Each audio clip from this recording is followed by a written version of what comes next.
Guys এই যে দেখেন এই কচ্ছপটাকে উদ্ধার করা হয়েছে, এটা একটা রেস্কিউ কচ্ছপ। এখন এটা হাসিবের কাছে আছে।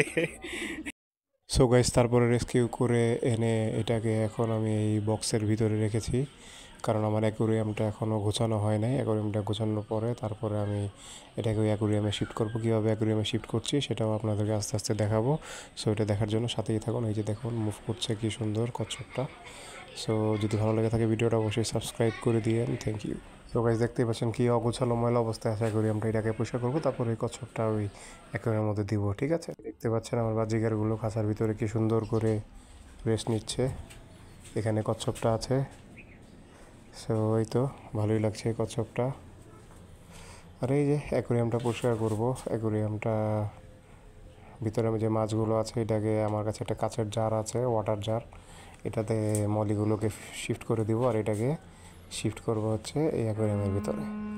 সো আপনারা দেখতে থাকুন কীভাবে কি করি। এই যে আমি মলিগুলোকে ধরলাম, সাদা মলিটাকে ধরলাম, ধরে ওই যে আগেই আমি টেট্রাগুলোকে রাখছি এটার মধ্যে, সাদা মলিটাকে রেখে দিলাম। এভাবেই আমি কালো মলিগুলোকেও রাখছি, এভাবে বের করে নিলাম। এখন এটাকে পরিষ্কার করব। সো এই যে এভাবে হচ্ছে আমি মোজাইকগুলো পরিষ্কার করে নিলাম, অ্যাকুরিয়ামগুলো পরিষ্কার করে ফেললাম।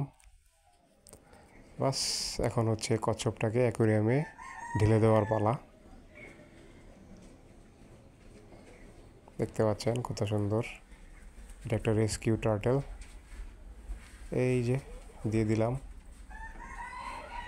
সুন্দর করে। যদি একটু ঘোলা কালো আপনারা দেখতে পাচ্ছেন কিনা জানি না, পানিগুলো পরিষ্কার করলে একটু পরে ঠিক হয়ে যাবে। একটু ঘোলা হয়ে আছে, পানি ভরে আছে, তাই এই যে ছেড়ে দিয়েছি এক নতুন অ্যাকুরিয়ামে ফ্রেশ পরিষ্কার করে। এই যে দেখতে পাচ্ছেন কত সুন্দর, ভালো লাগছে। আমি মোজাইকগুলোকে ফেলে চাপিয়ে দিয়েছি যাতে ওর যদি উপরে উঠে অক্সিজেন নিতে মন চায়, একটু পানি থেকে বেরোতে মন চায়, তাহলে ওই মোজাইকে গিয়ে রেস্ট নিতে পারবে। আর এই যে জারের ভিতরে আমার মলিগুলো দেখতে পাচ্ছেন। আর একটা গাপ্পি ছিল, ওই গাপ্পিটাকেও দিয়ে দিয়েছি, ওই যে গাপ্পিটা। এই তো ওয়াটার জারে অক্সিজেন যে গাছগুলো ন্যাচারাল গাছটাও দিয়ে দিয়েছি, ওয়াটার প্ল্যান্ট। আর এখানে আছে টার্টেলটা।